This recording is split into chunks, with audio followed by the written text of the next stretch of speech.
At that time, as Jesus passed on from there, two blind men followed him, crying aloud, "Have mercy on us, O Son of David." When he entered the house, the blind men came to him, and Jesus said to them, "Do you believe that I am able to do this?" They said to him, "Yes, Lord." Then he touched their eyes, saying, "According to your faith be it done to you." And their eyes were opened, and Jesus sternly charged them, "See that no one knows it." But they went away and spread his fame throughout all the district. As they were going away, behold, a dumb demonic was brought to him. And when the demon had been cast out, the dumb man spoke, and the crowds marveled, saying, "Never was anything like this seen in Israel." But the Pharisees said, "He casts out demons by the prince of demons."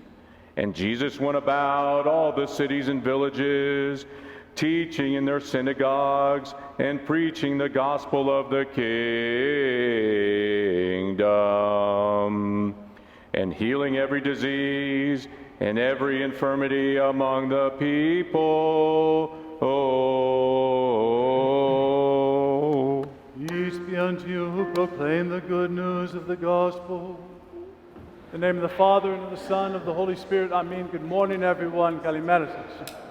It's a blessing to be able to be together here inside of God's house, to be together as a spiritual family this morning. I hope everyone is doing well.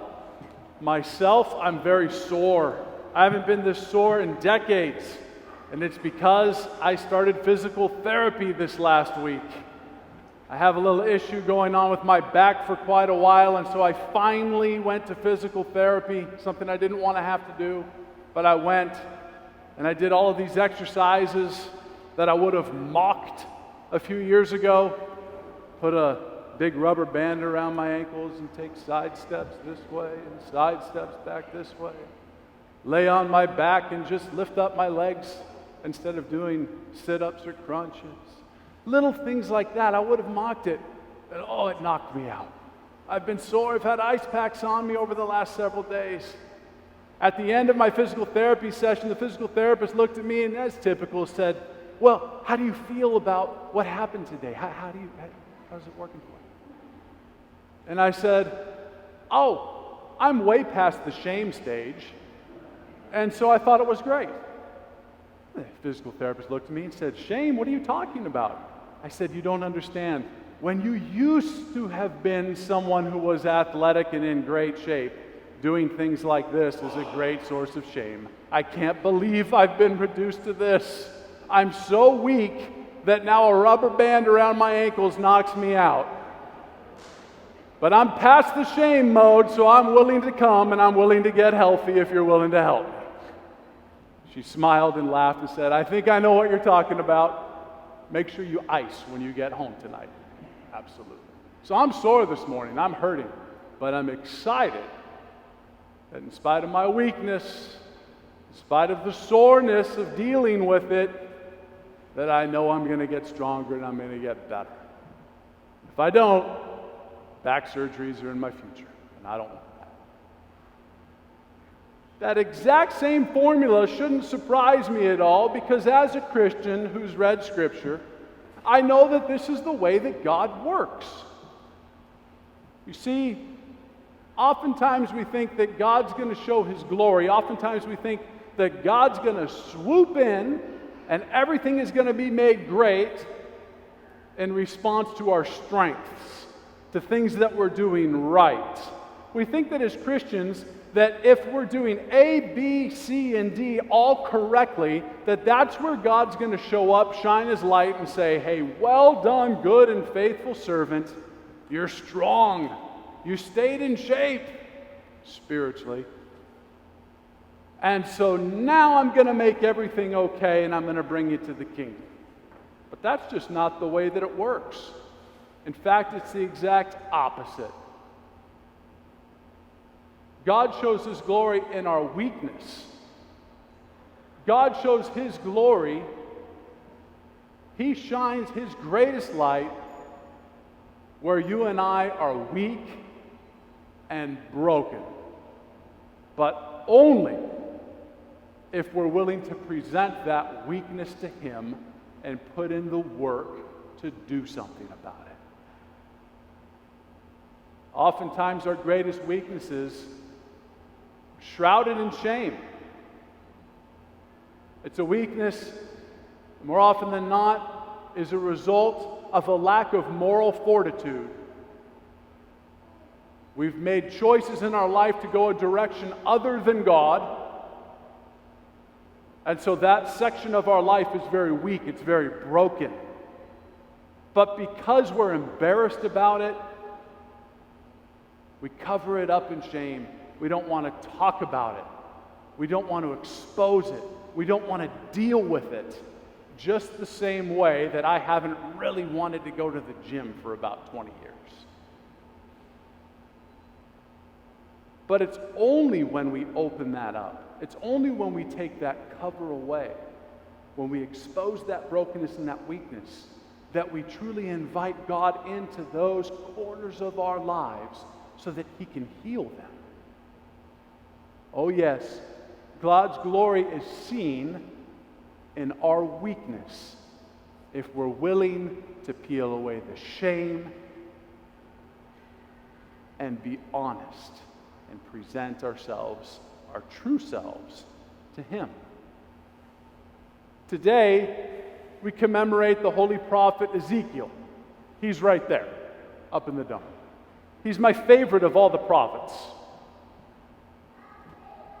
In Ezekiel, multiple lessons are taught, but the ultimate overarching umbrella teaching from the prophet Ezekiel is that God can do whatever He wants, and usually the way in which He works in this world is in an opposite capacity of our expectations.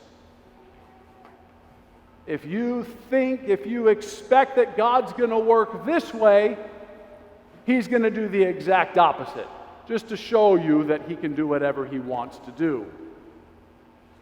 If you think that you need to go to a mountaintop to converse and commune with God, He's going to meet with you in a valley basin instead. Oftentimes we think, as I said, that it's in our strength, that it's in those areas of our Christian pilgrimage that we would love to show off, the things that we're doing well, that's where God's going to come and save us. But it's just not that good way. You and I, we have to deal with shame. We have to get past it. We have to put it away. We can't allow it to even be a part of our lives. Shame is a tool of the evil one to keep us from ever exposing the festering weaknesses and brokennesses of our lives, so that God will never be invited in to heal them. We've all made mistakes. We've all sinned, and we all continue to sin on a daily basis. Let's get over the notion that we need to hide that and pretend that that's not us. Let's come to the reality that that's who we are. And then join one another with an empathetic strength so that together we can present our brokenness, our weaknesses to God so that He may heal them. You think that God's only going to reward you because you have X amount of icons hanging up in your house? Or because you fast a certain way? Or you make the sign of the cross 1,700 times when you drive by a church? God's going to save us all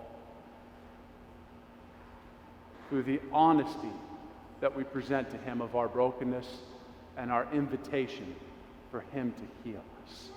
Let us be healed through the continued prayers of this divine liturgy this morning, and through the healing that God presents to all of our brokenness, a brokenness that's exposed to Him, not hidden by shame. Let us be healed and go forth through the best week of Christian living that we've ever experienced before. To God be the glory, and to us the presentation of our weaknesses. Amen. seats, please allow me to recognize two things. First and foremost, the organization. I want to thank AHEPA and all of the representatives who are here today for continuing to labor to offer these scholarships. With the exorbitant cost of education these days, having these types of scholarships for our children is of the utmost importance, not only from a fiscal standpoint, but also to help them maintain connection to us by knowing that we support them. Secondly, I don't want to recognize the kids. We already know that they've done a great job listening to where they're going to school and what they're studying. I didn't hear a lot of fluff when I heard what the majors were. But I want to recognize their families. It's because of you and the foundation that you as their families have put forth and helped them to develop upon throughout their entire life that they're in a position to be excellent young men and women who are studying not simply to be college graduates, but are studying to be valuable and moral members of society moving forward in their lives.